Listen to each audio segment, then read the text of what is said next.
Bonjour. Aujourd'hui, c'est le 8e jour du 7e épisode de chimiothérapie. Je ne sens pas de nausée aujourd'hui, c'est super. Alors, tam, tam, tam, ta-da-ta-ta-ta-tam, tam, ta-dam, ta-da-ta-ta-ta-tam, on peut commencer. Et j'ai envie de parler aujourd'hui du mon corps, de la peau et de ce qui se passe avec la chimiothérapie. On se dessèche de l'intérieur. J'ai l'impression que toute l'eau qu'il y a dans les 100 000 milliards de petites cellules qui font tout notre corps, que finalement, toute cette eau s'en va. Donc c'est très bien parce que ça assèche aussi la tumeur, mais il y a un autre effet, c'est que du coup on a la peau toute sèche. Mais il y a des trucs pour ça. Et le meilleur truc m'a été donné en Inde. J'ai fait un cours d'Ayurveda. Que devait-on manger, prendre? Et du coup, il y avait des petits trucs. Et un truc absolument fantastique. C'est l'huile de sésame.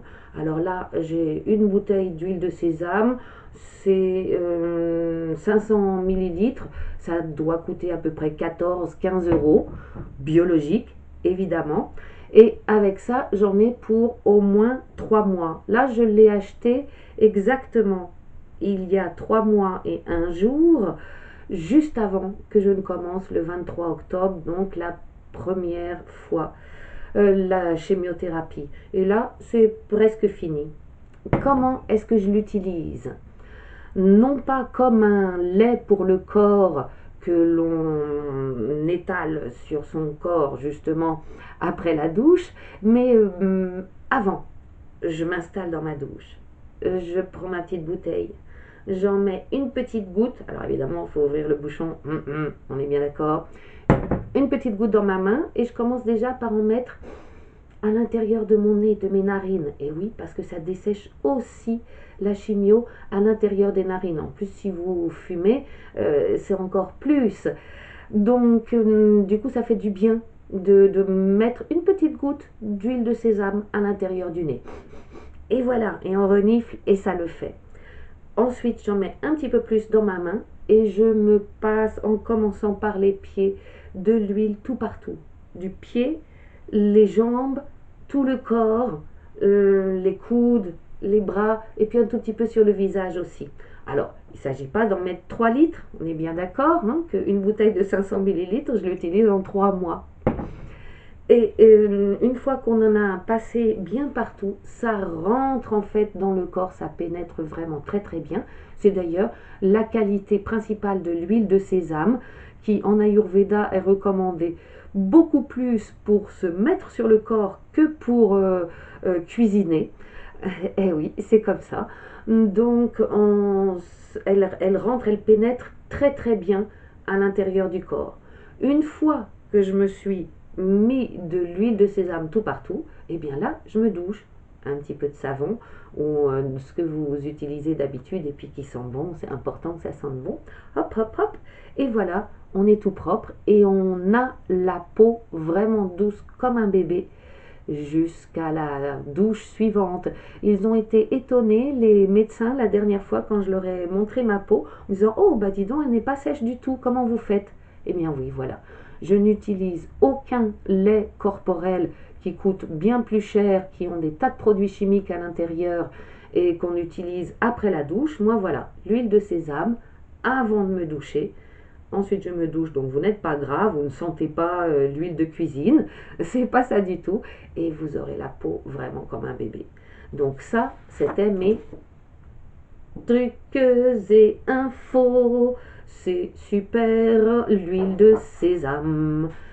Et puis ensuite, je veux reprendre le thème qui m'est cher, justement, cher, comme la chair. Que va-t-on manger? Que va-t-on manger? Eh bien, moi, je craque en ce moment complètement sur la béchamel. Ça paraît être un truc ringard même pour plusieurs personnes quand j'en ai parlé. La béchamel, je la fais moi-même. C'est facile et puis c'est presque méditatif en fait. Donc je donnerai dans mon blog la recette pour le faire. C'est super simple. Par contre, il y a un mouvement que je montre là ici. Effectivement, il faut tourner en 8 sans arrêt pendant 20 minutes dans la casserole. 20 minutes! Incroyable, ben oui, mais figurez-vous que sous chimiothérapie, quand on est en maladie de longue durée, eh bien justement, on a le temps, on a la durée. C'est quand même assez incroyable parce que le temps se transforme. On ne sait pas du tout si on sera en vie dans un mois, dans 6 mois ou dans 2 ans. Par contre, chaque jour, on a beaucoup de temps. Et c'est le bon moment, je trouve, pour s'occuper de soi. Comme je disais tout à l'heure, avec la peau, l'huile de sésame, ou alors en cuisinant des choses qui nous plaisent, qui nous font du bien. La béchamel, c'est du lait, du beurre, de la farine. Donc ça, c'est bien pour qu'on reprenne un petit peu de poids. Et c'est ce qu'il nous faut. Donc que ça nous fasse plaisir et que ça nous fasse du bien. Et ce qui fait du bien aussi, eh bien, c'est ce qu'on lit. Tadadam, tadadam. La phrase du jour pour s'encourager. Aujourd'hui, j'ai trouvé une phrase de Léon Tolstoï, qui nous dit la chose suivante. Nous devrions nous consacrer de tout notre être à l'instant présent. Oui, la présence. Sentir son corps, parce que notre corps, c'est notre ami, c'est là que l'on peut être, tout simplement. Il n'y a rien d'autre que le moment présent. Voilà, j'espère que vous allez bien et que vous allez dans la bonne direction, c'est-à-dire la direction du guérir. À la prochaine, à bientôt.